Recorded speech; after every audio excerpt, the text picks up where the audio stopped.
ভিতরে বসার পরে মসজিদের কর্মদার যেরকম ইমামরা সম্মানিত, একজন ডাস্টবিন সবচেয়ে নিকৃষ্ট লোক, গরিব রিক্সা চালক, সেও ইমামের কাছে সম্মানিত হবে। কারণ মুসল্লি সবাই সমান। মুসল্লি কি বলেন? বলেন মুসল্লি কি তার একজনের টাকা আছে, এজন্য ইমাম সাহেব তার পক্ষে কথা বলবে। ওনারা কি করে বাইরে দিয়ে বলেন? কাম ধরে কি ধরে কি ধরে বলেন? আর একজন গরিব মানুষ ইমামের কাছে পানি ভরা লাগাইছে, হুজুরে পানি ভরা দিচ্ছে না, কিন্তু ঠিকই একটা এমপি সাহেব আসছে, হুজুর তাকে পানি ভরা দিচ্ছে, হেঁটে এক বস্তা টিয়া হুজুর দিয়ে গেছে। তাহলে হুজুরের চোখ কয়টা বলেন?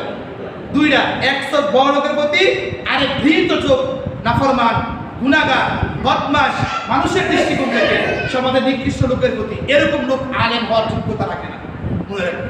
কি রাখে না বলেন? তাহলে আমি ইমাম, আমার কাছে সবাই কি বলেন? সবাই কি বলেন? আজকে মাফকি একজন কাছে আইছি আমি, আর ক্ষমা আপনার সবাই মিলে কারে করবেন? আমারে করবেন। একটা ঘরের ভিতরে সিসি ক্যামেরা থাকে 2টা অথবা 3টা, বুঝেন নাই? বাড়ি সর্বোচ্চ 4-5টা সিসি ক্যামেরা লাগে। যিনি ইমাম সাহেব হন তার প্রতি সিসি ক্যামেরা কতটা হিসাব করেন? যদি আপনারা এখানে 100 মুসল্লি থাকেন, 100 জনের কয়টা চোখ করেন?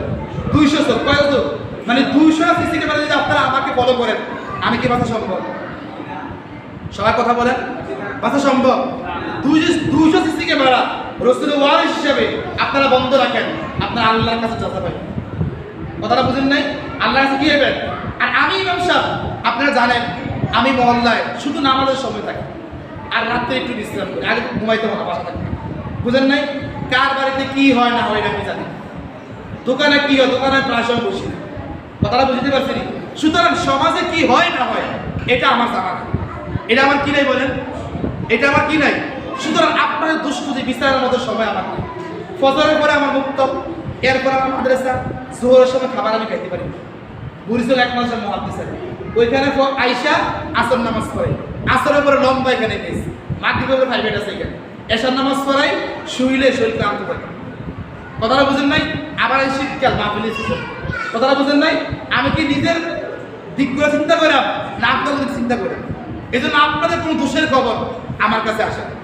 এই জন্য আপনারা মনে করেন না কোনো বয়ান হুজুরি করছে মানে আমার হেল্প করে করছে, এটা কখনো মনে করবেন। কুরআন হাদিস ইসলামকে পরিপূর্ণ বলছে। ইসলামের কি বলছে বলেন? ইসলামকে পরিপূর্ণ বলছে। এখন ইসলামে শুধু পিতা মাতার ফজিলত আছে, বাবার ফজিলত নাই, জিহাদের ফজিলত নাই, নামাজের ফজিলত নাই। এখন হুজুর উঠতে খালি পিতা মাতা নিয়ে কথা বলে, নামাজ নিয়ে কথা বলে। তো সুদ গেল কই? ঘুষ গেল কই? দুর্নীতি গেল কই? জিহাদ গেল কই? সিপা গেল কই? ইসলাম বিধান করে গেল কই?